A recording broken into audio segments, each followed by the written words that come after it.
Hello, it's me again. Today we're going to talk about rhythm and pacing.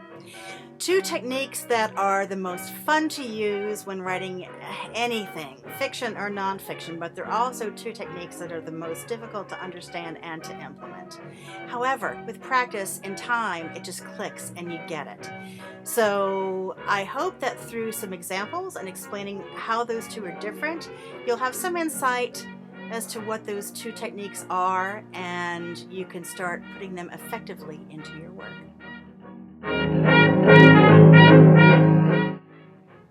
Hello. Okay, so rhythm. What is rhythm? How does it work? What part does it play? Well, rhythm is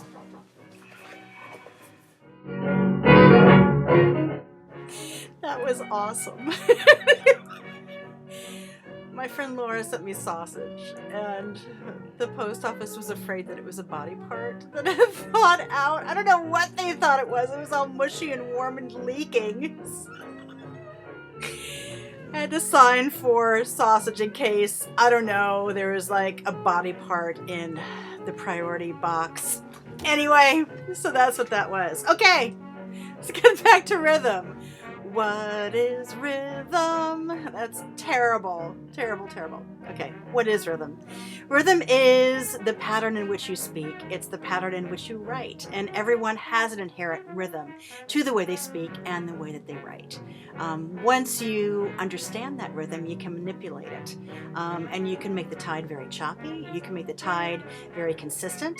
You can make the tide very slow. And you can also use this apart from humor. If you can use your rhythm in different characters when different characters are speaking, or when you're in the mind frame of a certain character.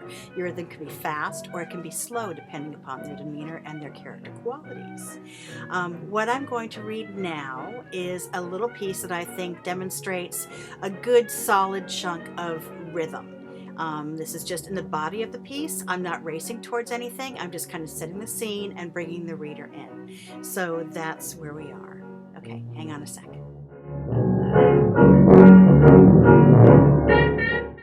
Okay, so now I'm going to read from you from Potty Mouth at the Table. This is Live from the Bellagio. It's on page 74. What I'm going to do here is this is a transitory part of the body of the work. It's not urgent. I'm setting the tone. I'm setting the rhythm of it. All right, so I'm at the train station right now. I'm not feeling very good. I'm about to get on the train, and I've got food poisoning, and I think you can imagine where it goes from there. All right, here we go.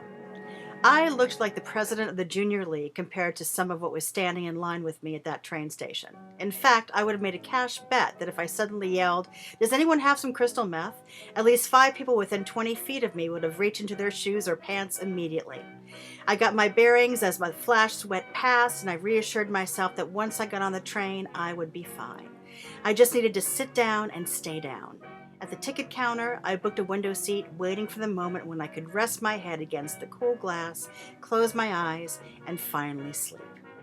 So you see where that part, we're just kind of going like this. Da-da, da-da, da-da, da-da. We're setting a rhythm.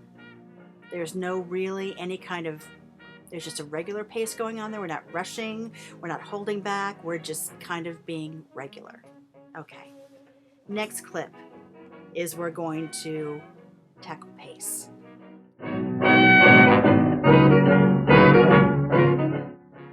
Which brings us to pace. So the example that I'm going to read is also from the same piece. It is several paragraphs after what I just read to you, so the urgency has condensed. It's a little bit more serious at this point, and the pace that I set for this part of the piece was to relay that kind of urgency, to relay that kind of panic, that hysteria. I want to put you right in that seat. I want to make you feel exactly how I felt as I have barf dripping off my chin. So, nice thought. Okay, so again, Potty Mouth at the Table, Live at the Bellagio. This is on page 75. But the conductor was busy flirting with 3 college girls, 2 sitting across from the aisle from me and 1 sitting next to me. I summoned all the psychic powers I had falsely claimed I had at 7th grade slumber parties, but my fake telekinesis bounced right off the conductor and back into my face, which my hands were now covering. So that's at a regular pace. Now I'm going to start to kind of step it up a little bit. Because I would rather give birth in front of people than throw up in front of an audience. At least in the former case, you get to be on your pick of Lifetime shows, or at a minimum, in a heartwarming human interest segment about how even on a train full of strangers, everyone came together to celebrate life and pause for a second at the wonderment of it all.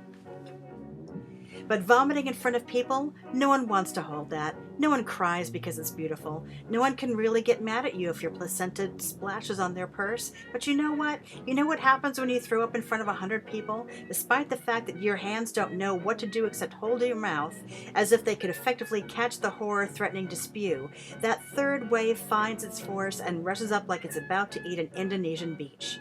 And then, as if someone has just punched you in the back, before you know it, a half cup of coffee, with an excessive amount of creamer in it, I might add for the sake of detail, is suddenly riding the express car up, up, up, waiting for the signal of the most disgusting noise ever made to sound the horn of attack. It is that noise, that primitive, guttural, pathetic gag, that grabs the attention of the roughly 99 people seated around you and turns their collective heads towards you to see who exactly it is making that disgusting, animalistic sound. So you see right there, I pick up the pace a little bit. My words are becoming choppier, they're becoming shorter. I use this one technique with the car. The express train is going up, up, up. So that raises you up, that raises the panic. Everything is kind of going at full speed at this point in the piece. So, and this is right the moment before I vomit. So there we have the difference between pace and rhythm. And the effect that you can create with both. Okay, I'll see you soon.